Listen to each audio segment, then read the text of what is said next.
After the Guardians' victory on Tuesday over the Tigers, we said the BCS wouldn't really give them any style points for that one. But on Wednesday, with the 2-1 win, I think they would have earned some respect because it was not your garden variety victory.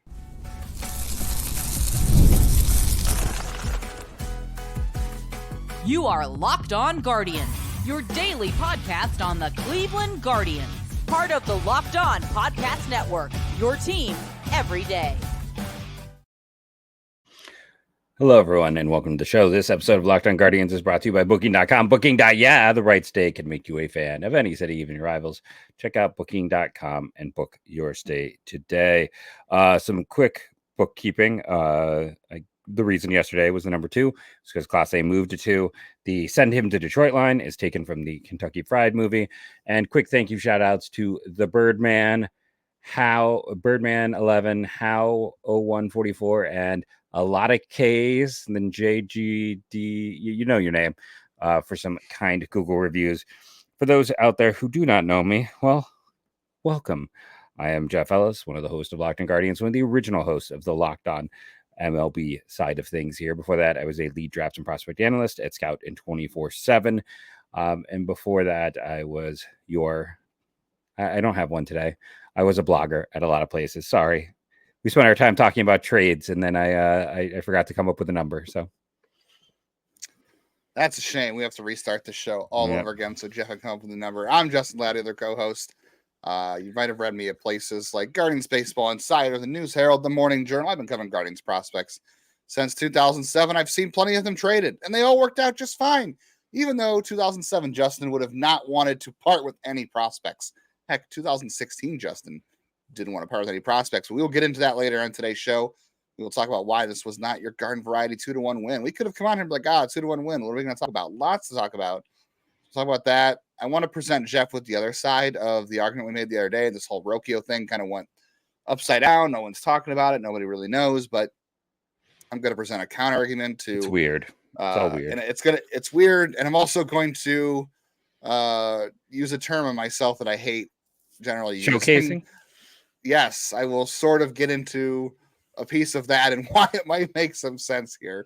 And then we'll talk about some prospects. Maybe we keep saying we're going to get into when the other 2024 picks are going to debut. We haven't gotten there yet because none of them are signing. All the good stuff. Yeah, none of them are signing. You were saying before we all going to Ryan Prager it. They're all going to Ryan Prager. Ryan Prager. Everyone's going back to school. Everyone's going to college. The Guardians are going to have one member. I can't. You know what, Jeff? You were saying like off the air, like it's just hilarious that they have not announced any of their signings, but somehow the biggest draft pick in Cleveland history is the only one that got out. How is that the one that got out? Caden Favors is signed too. We should note that, but yeah. How are those the only 2 that have gotten out? And there's 19 other players. Why do they treat it like it's the nuclear codes? Like I was just saying, I'm exhausted by this. I'm exhausted every year by the fact that this team has to play everything as tight to their chest as they can. And I understand it, but like, who cares now? Who cares now? Just announce the signings. I know they probably still have to cut some guys, and they're getting their last looks on players, deciding who's going to go. But you know who's going. You have 15 days to add them. You could sign them and then wait 15 days to cut somebody. You still have that 15-day buffer. Well, no, now they want to make sure they get 21 days by waiting until the last possible minute. It's just last minute. Every year we go through this. It's like the White Sox and Dodgers, like almost every pick is already known and signed. But then Cleveland, there's 2. Yeah, they're all going to sign the same day, and that's going to be the end of that. But yeah, it's so bizarre. I just want to know how Travis Bazzana is the one that got out. Like, how is that out of all? Because they made a big deal out of it. He was the centerpiece, so they went and had him out there, and they're already, building him up. So weird. All right, first order of business today is Tanner Bibee's fine. He said after the game he had like a quad hamstring type cramp, but he's fine. He did say he's getting a robot leg. It was announced after the game. He's getting a robot leg. It's gonna be like the board game Baseball Highlights 2040. He's becoming a cyborg, like all the good pitchers in that game. And while we're at it, can we give those to like Daniel Spino and Chase DeLauder because they need it worse? It's typically in that excellent board game, by the way. One of my favorite, great for 2-player. All the pitchers are cyborgs, and then the best fielders are humans, and then robots are the strongest hitters. It's a fun little game. All right. Bibee did say that he has been dealing with, sort of cramps like this since like college sometimes, and he's been dealing with this a lot of the year anyway. He said normally he's fine. This one just got him a little bit too much, so we'll see. He is there for the game. He's perfectly fine, and it's a shame because he was on his way to a great start. He did have a great start. He only needed 67 pitches to get through 5 innings. It seemed like he was going to give the bullpen some rest. He probably was going to get through 7. Who knows? Maybe they would even let him pitch the 8th if things were going well. Instead, he comes out after 5 because of the cramp. That's good that he's okay. He was pitching great. Hopefully, he's going to face the Tigers again on Monday. So maybe he will save a little something extra on Monday when he's facing a bullpen game, because Jack Flaherty is probably going to be traded. He's the scheduled starter for Monday, but who knows? But Jeff, this is another game of perseverance for Cleveland because they found a way. This game really could have gone sideways for them when Bibee came out because you had to throw the bullpen in on no notice, right? The bullpen wasn't getting warmed up. Bibee was cruising. They didn't have any reason to get moving at that point. And all of a sudden he was out. So Barlow had to get up and then Barlow was a great choice for that, by the way. And then I guess it's kind of confirmation bias because he pitched well. So I'm saying it was a great choice. If he didn't pitch well, it would have been a bad choice. I don't know. It's back-to-back strong outings for him. He definitely is. He's a streaky reliever. He can be. But he could have come in and, again, having no notice, had to warm up out of nowhere to get ready. And it could have gone very sideways. They could have been deflated by losing Bibee because they were down. They had just tied the game at that point. They weren't hitting. Then we had 4 hits in this one. They actually had more hits against Tariq School than they did on Wednesday. And they had 10 hits the other night too. So they didn't hit much against Jack Flaherty, and they had 2 walks, which was good. The 2 walks are good. But they could have lost this game. Again, this could have deflated them. The bullpen could have, been caught off guard. But hey, our buddy Brad Goldberg didn't let that happen. The relievers didn't let that happen. They stayed in it. They found a way to win. So another way for this team to continue to persevere when things aren't going their way, when bad things happen. They are the reverse of what they were a year ago. And that's further belief in this team. I know the Tigers aren't anything special right now. They've got great pitching and not much else. Although Colt Keith's been good. Matt Vierling had a great swing off of Bibee, and Riley Green's had a good year. 13 home runs, and when Kerry Carpenter gets healthy, that'll help. This is why I think that they shouldn't sell Skubal. It's like, Flaherty makes perfect sense for them to sell, and they should get good value from him. But they're on the cusp of being dangerous. They are. I really believe that. The Tigers aren't a terrible team. They're not terrible. So, and the Guardians have had trouble with them all year mostly. So they have at least earned a split in the series. And again, they found a way to win when things weren't going their way. They got, we could say they got a little lucky, but like you said, it's better to be lucky than good sometimes. And in this game, that was the case. But again, things could have totally turned on the ear for them on this game, the way things turned out after the 5th inning. Bullpen. I mean, pitching was the key. I mean, that's, they manufactured that run. They got lucky. I texted Justin, it's better to be lucky than good, because I don't love a lot of 3-0 swings, and I felt like this whole game was a lot of 3-0 swings. And they got incredibly lucky there. But the other part is they were good, and the pitching was fantastic, and that's why they were in it. It's all credit to Tanner, and then to to Perrin and Gaddis and Clase, and that's it.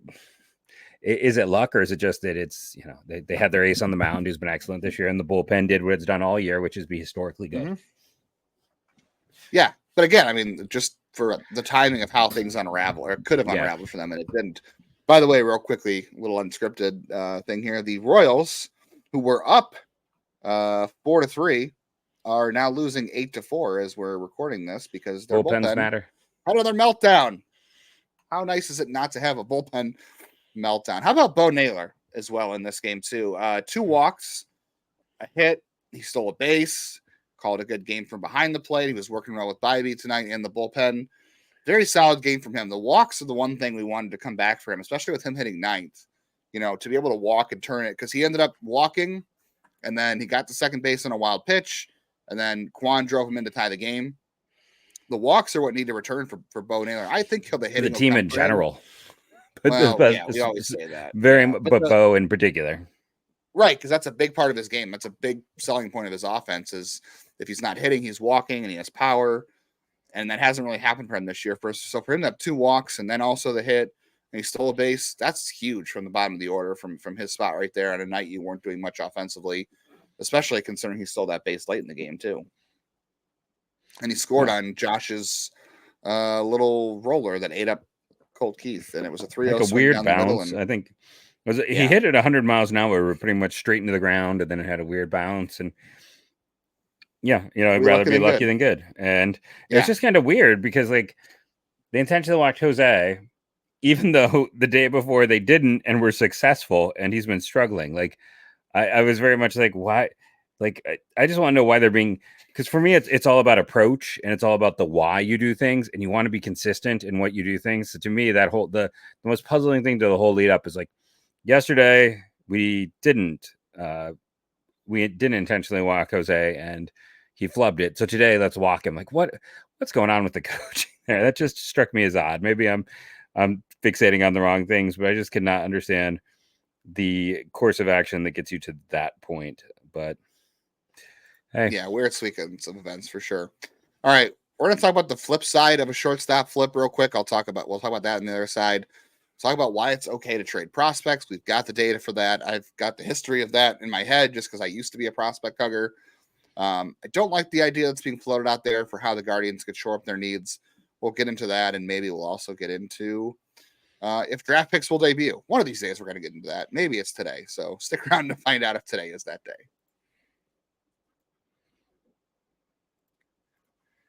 Get all the supplies from the site that is made for skilled trades, supplyhouse.com. Supplyhouse.com is the reliable way to order your plumbing, HVAC, electrical products online. They have an easy-to-use website that is packed with helpful resources and the latest product info to help you get the job done right. Shop a complete inventory of over 200,000 parts from over 400 top brands and get your order delivered right to your door with fast shipping from coast to coast. If you need help with an order, get expert support and industry-leading service from the friendliest folks in the business and talk to a real person every time. Pros in the skilled trades can get a competitive edge by joining supplyhouse.com's free Trade Master program.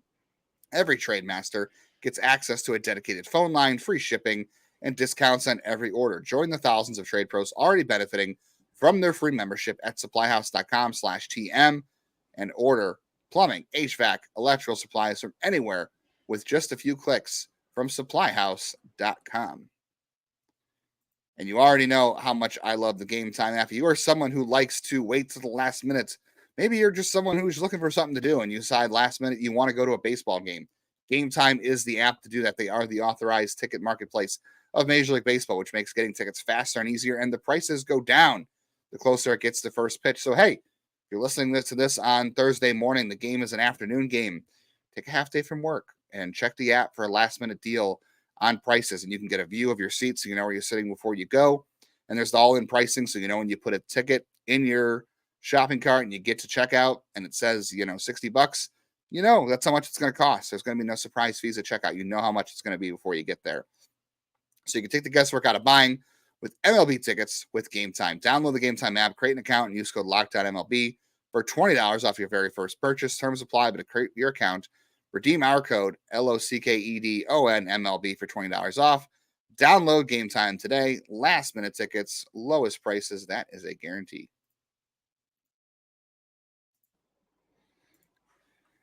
Check out the Locked On Sports Today streaming channel on YouTube and your Amazon Fire TV channel apps. Training camps heating up for college, for NFL. The Olympics are going on. All kinds of good stuff. And you can get storylines going around all of those sports, including opinions from local hosts that know your team the best. Without all the screaming and yelling, check that out. Locked On Sports, your team every day. All right, Jeff, this whole shortstop thing, no one's really talking about it. And the whole Brayan Rocchio saga, I don't know what happened. And quite frankly, I don't care. If nobody can really point to any proof of that happening or what happened, it's a non-story at this point to me. He packed up his locker. We were told. Did The he? Guardians Reddit had a post. Hoynes mentioned it. Meisel mentioned it. It's weird. It's just super It is weird. Here's the flip side of this. Because I was watching the Clippers today. I watched Juan Brito hit a home run. And I'm thinking this. Scouts and other teams aren't going to change their opinion on Brayan Rocchio based on sending him, maybe send the AAA. And I'm not saying they're going to trade him, right? I'm not saying that's what they're going to do.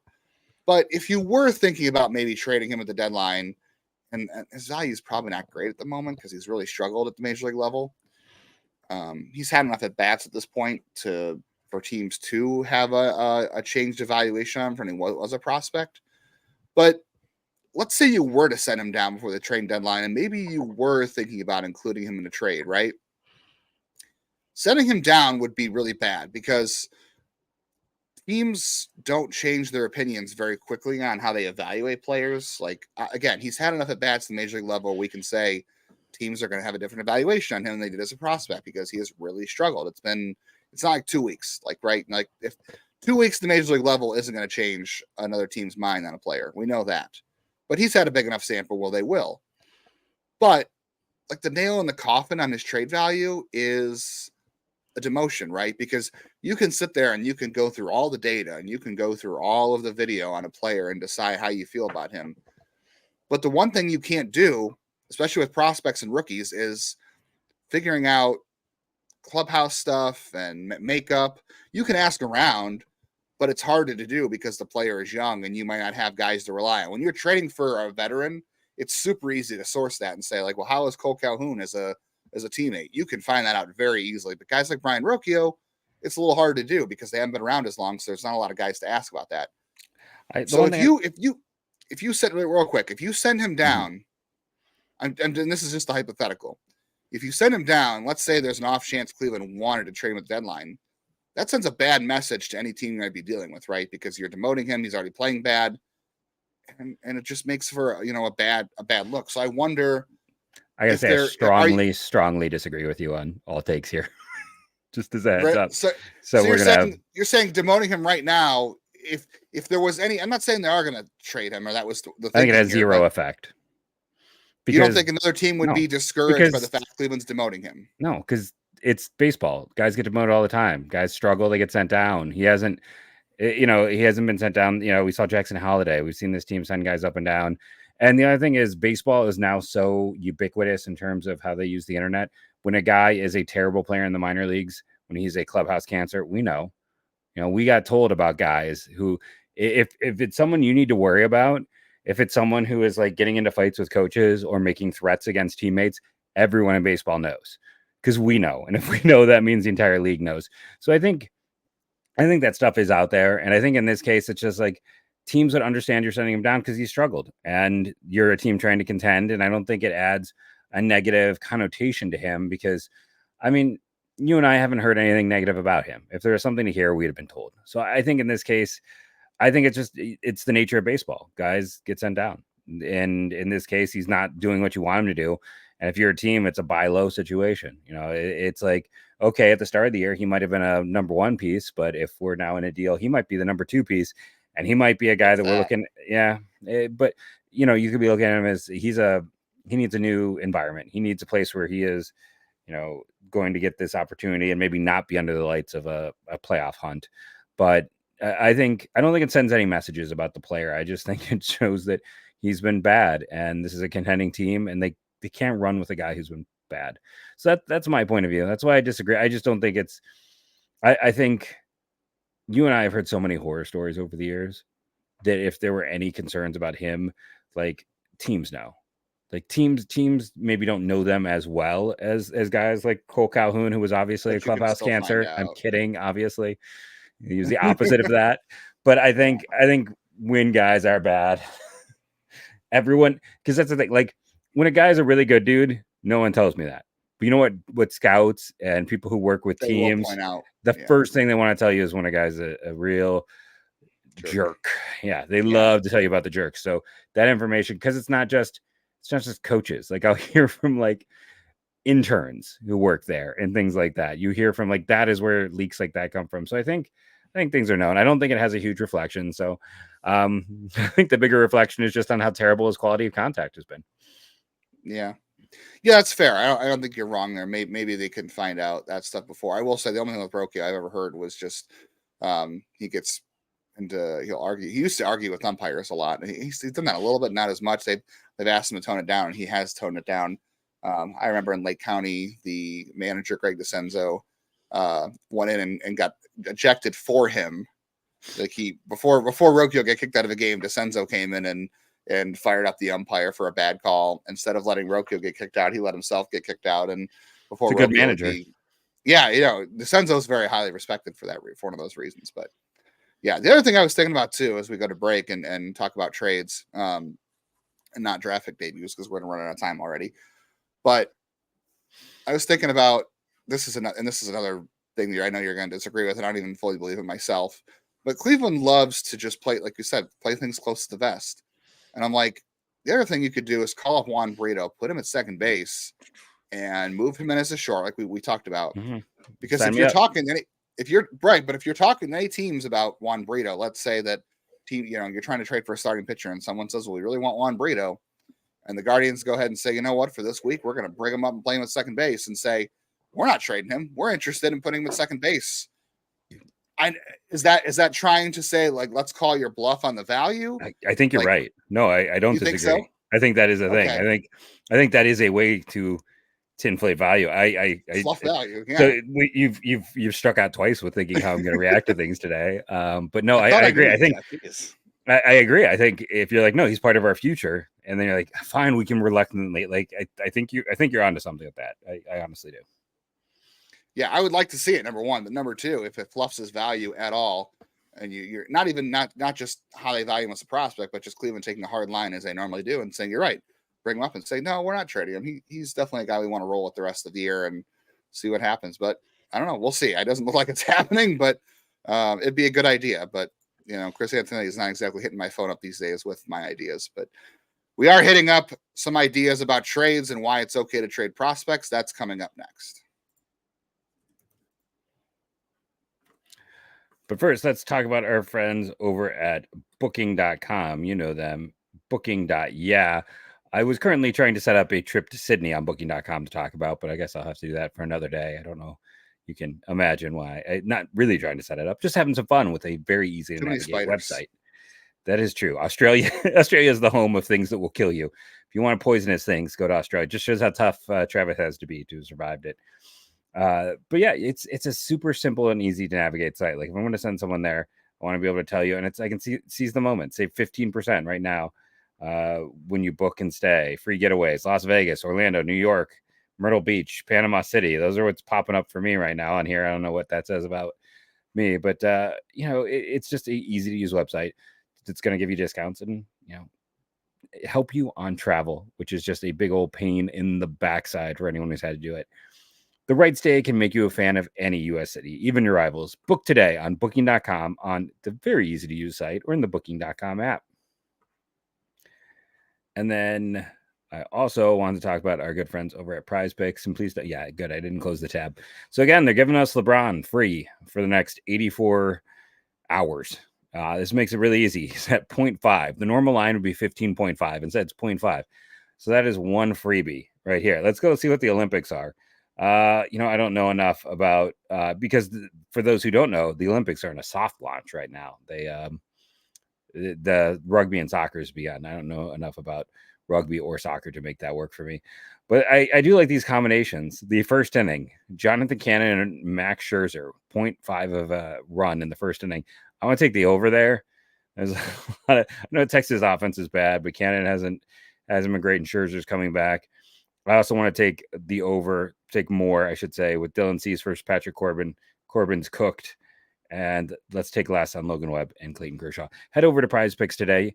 Use the promo code LOCKEDONMLB, all one word, all lowercase, to get a first deposit match up to $100. Again, that is Prize Picks. Go to the app or use the website. Use the promo code LOCKEDONMLB for a first deposit match up to $100. Pick more, pick less. It's that easy.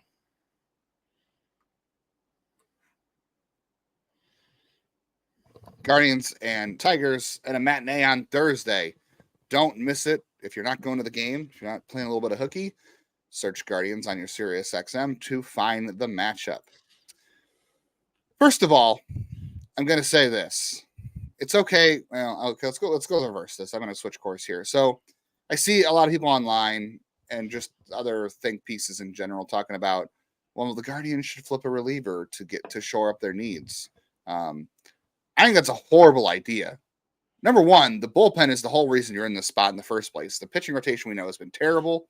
Aside from Bibee and Lively. It's been terrible. It's the worst in baseball, I believe, by most metrics. It's been terrible. And your offense is in kind of a slump right now. You won 2-1 because Bibee was good and because the bullpen came and locked things down after that.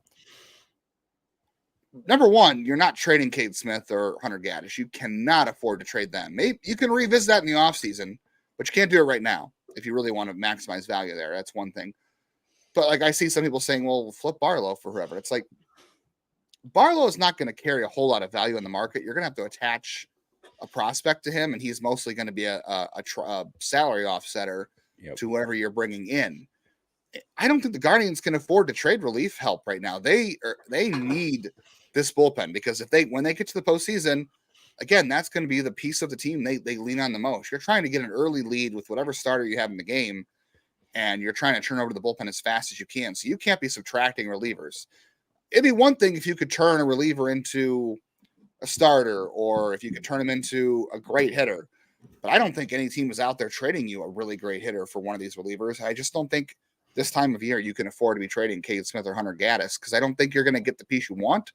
And I don't think it's going to help your team as much as you think because with the rotation, no matter who you acquire, the bullpen is still going to be the most important part of this team come October, as it is for a lot of teams in October. If you don't have a great rotation, you need a great bullpen. They have that. I don't think you could afford to weaken it for another spot in the team at this point. You have to go out and trade the prospects because it always works. And we'll talk about that in a second. Yeah, at the start of the year, you and I did discuss trading relievers, and what kind of happened was Andrew Walters met AAA, and it was a brick wall for him, which is not, uncommon. We've seen Logan Allen and other guys really struggle. It's a hard transition. And then, guys like Nick Enright and Franco Alaman that we hoped would be contributors got hurt, and it's been health. So they don't really have a great player to promote in anymore. Like the depth itself got eliminated. There just isn't that. So and the other problem is like, yeah, okay. So again, I agree with Justin 100% on this. It's like, I'm willing to consider moving a Gaddis or Cade Smith, but a contending team is the only team that wants to buy relievers, and they're not going to trade you a proven bat. And you should absolutely not trade proven for unproven right now. You can't afford to do that. So yeah, I don't think that's the way to go. It's just not. No, Heston Kierstad or whatever from Baltimore for Cade Smith is not the way to go right now. Because like you said, Cade Smith, you know what you're getting. Kierstad, you don't know, and it might be a long-term piece. I would rather revisit that in the offseason, not right now. Especially not with how far the bullpen has carried you this year. Let's see if they can carry you a little bit further in October. Trade the prospects to do it. It's okay to make a trade. We got a lot of people in comments saying, no, the Guardians can't trade prospects. Well, Baseball America had this great graphic the other day on Twitter. I should have, I can still download it and share it, I guess. But basically they were saying like the best prospects trade the deadline by their top 100 lists were Eloy Jimenez in 2017. He's been fine for the White Sox. When healthy. He's been hurt when healthy. He's not healthy, and he's a DH when he's healthy.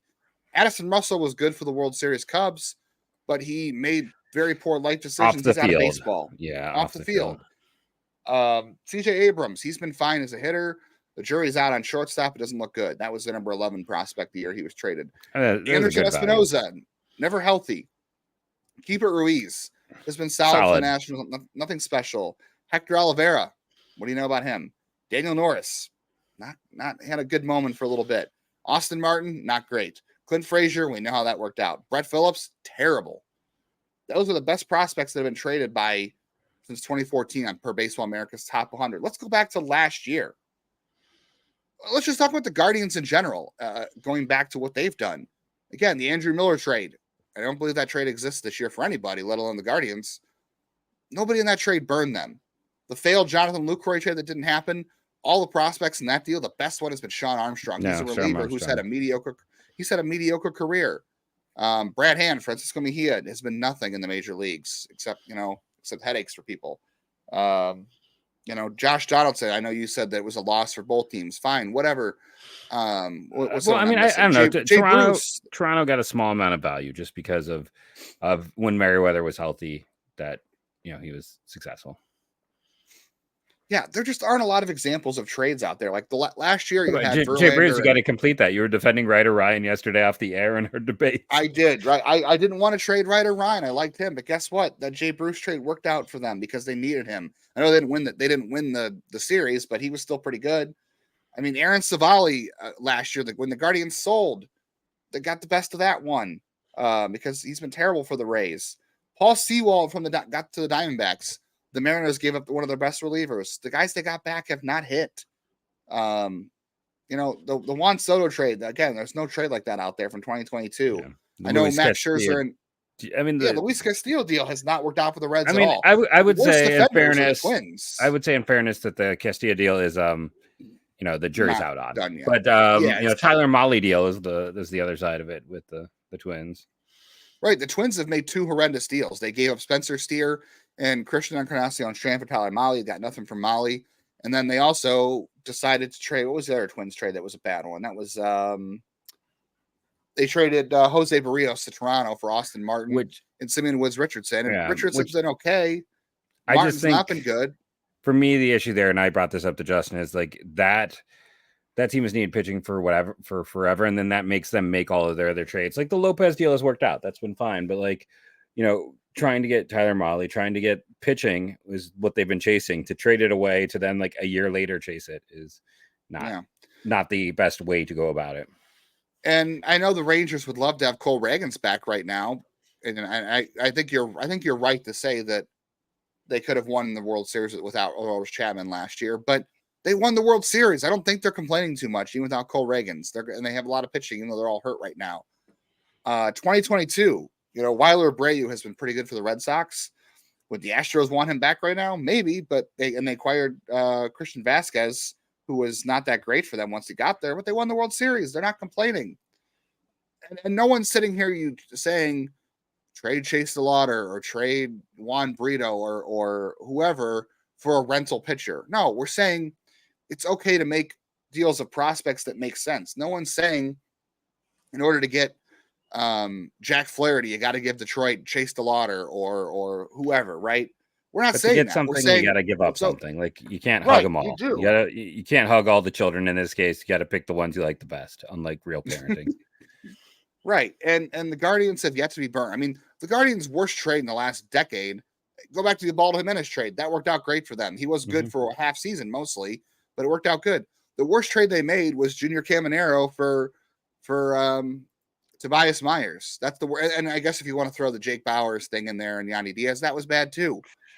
Oh, no. But they haven't been burned. They haven't been burned as buyers. That wasn't really a seller trade. It was just stupid, misevaluations of players.